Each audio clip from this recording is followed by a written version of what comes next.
Hey everybody, and welcome back to my channel. Today we're going to be discussing GStatus ATL Hustle Season 1 Episode 9, Let It Play Out. If I keep looking down, it's because I'm looking down at my phone. I get the information that I need. So this episode was about 40 minutes or so long.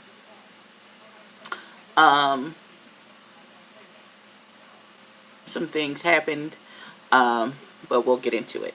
So we start out with, and if you're in the Atlanta area, they are currently selling tickets for the reunion that'll be taped on Sunday at 2. I think it's from 2 to 4.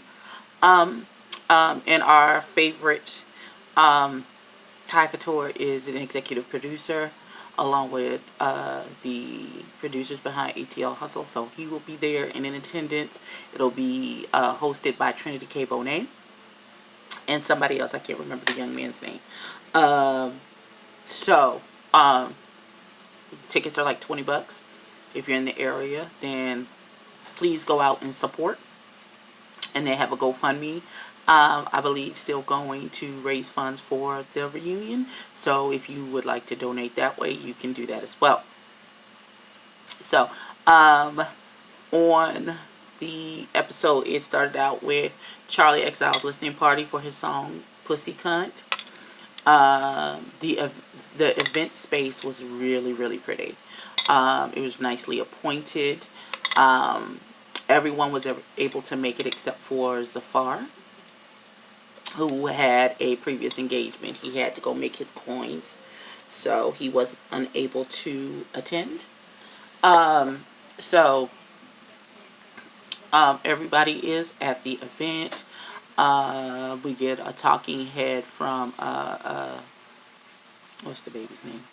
Corday. We get a talking head from Corday talking about he's happy to be going to an event for somebody. He thought it wasn't for a full EP, but it was just a listening party for this one song of Charlie's. And he was like, I'll take it. One is better than nothing. And he said maybe my chocolate thing will be there. Now that he's over Charlie, he's way past Charlie, is what he said.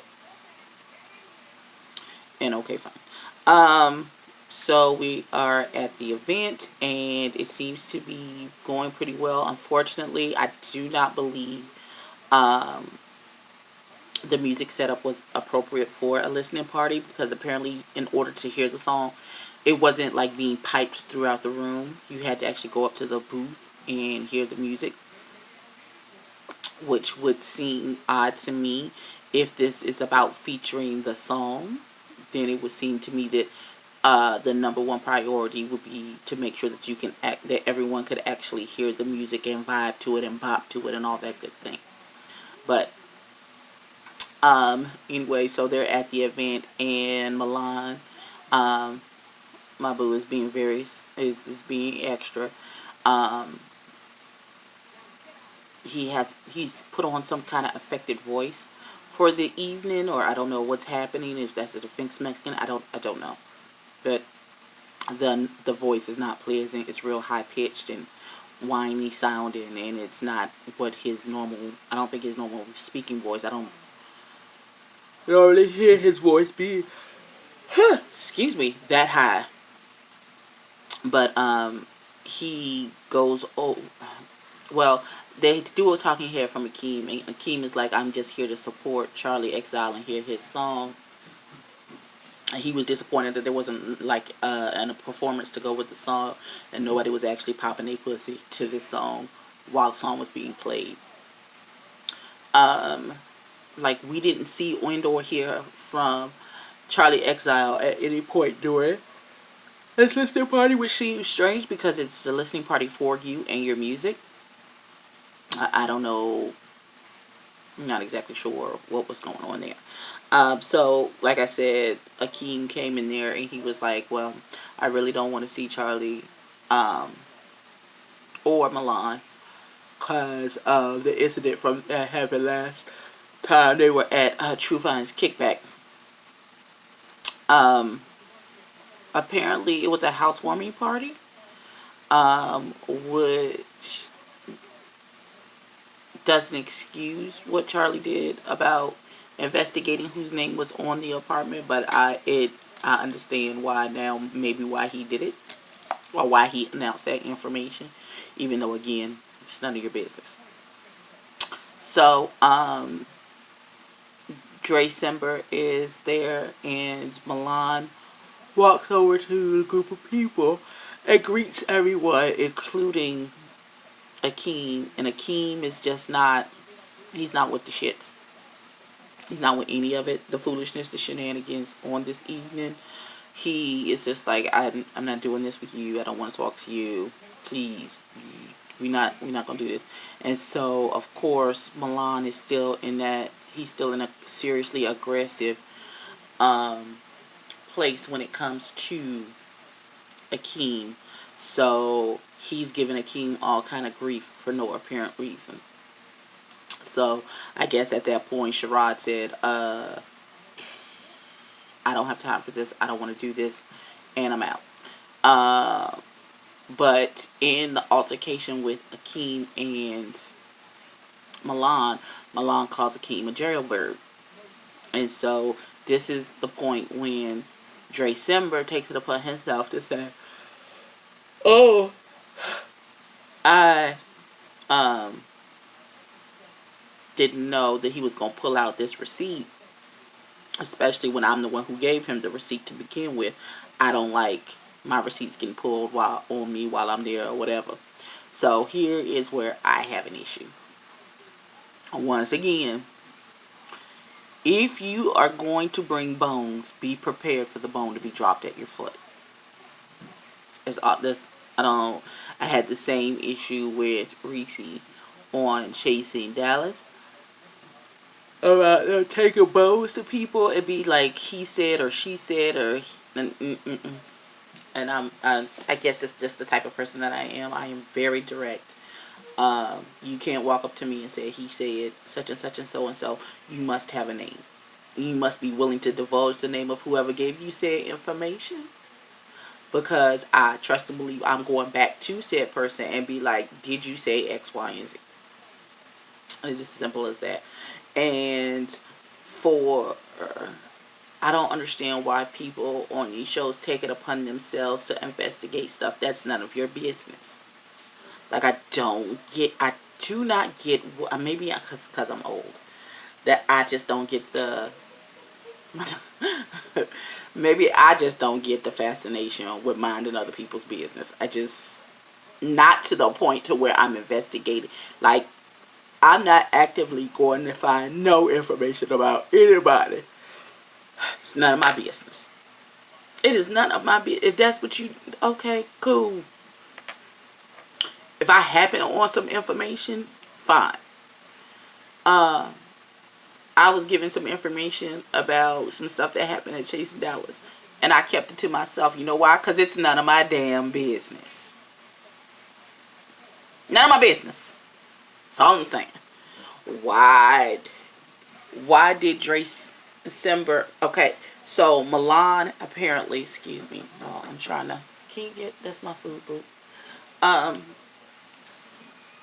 Milan was having a texting conversation with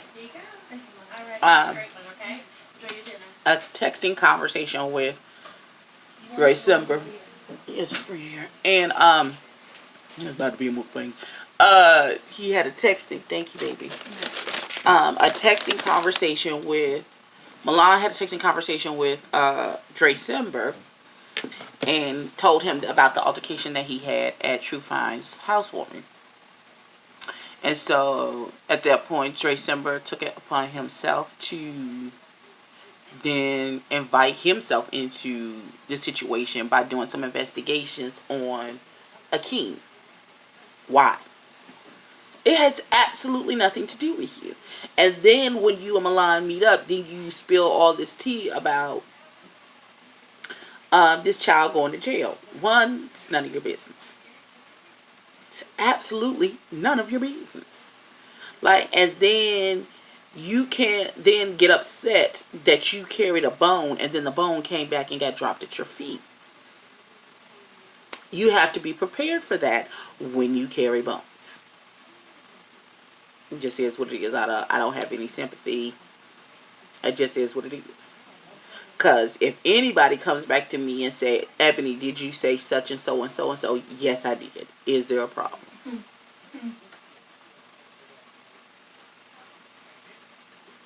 Is there an issue? Yes, I said it. I don't understand what's the problem.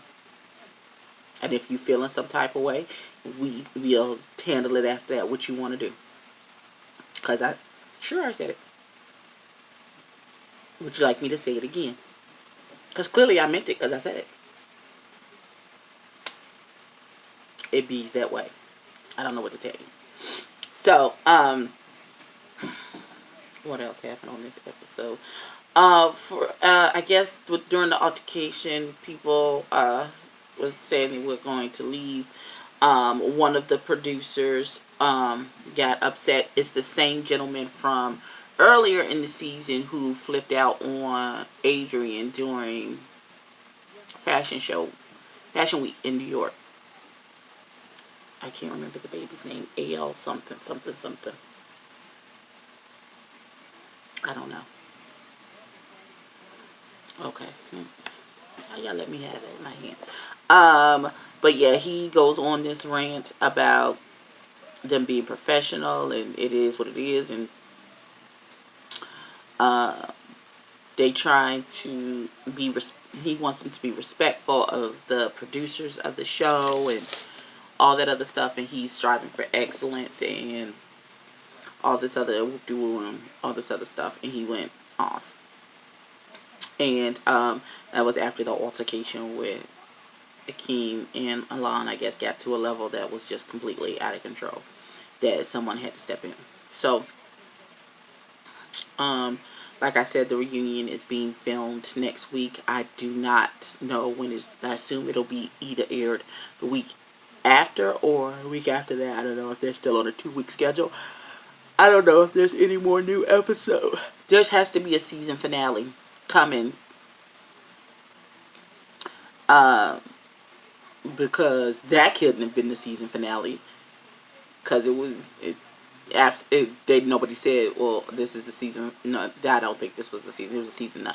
I'm assuming it's 10 episodes, and then the reunion, and then the season will be done. But we will see. Yeah, that's all I got for this evening. Please like, comment, and subscribe, and all those good things. And I will catch you in the next one. Peace.